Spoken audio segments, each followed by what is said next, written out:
guys, welcome back to my channel. Yan, nakakatuwa naman ang nanay ni Fiang na si Tita Myrna Smith at ang nanay ni GM na si Tita Ella ay nagkita na.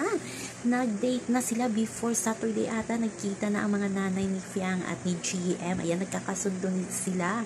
Ang sweet din ng nanay ni Fiang kay Mami Ella. Hindi niya minamind kung ano nga napapanood niya tungkol kay GM kasi daw naintindihan niya at nakatulong daw ito ng malaki sa pagbabago ni Fiang sa loob ng bahay ni Kuya. Sabi niya ng nanay ni GM, bahala kayo dyan Fiang at GM, basta kami ni Mami Myrna ay nag-date na. O diba?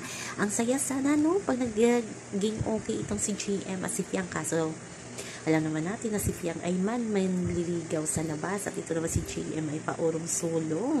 Di natin alam kung ano nga ba talaga ang gusto niya kay Fiang. So yan lang po guys ang ating update sa ngayon, hanggang sa muli. Bye-bye. Always remember, wag po tayo magpaka-stress.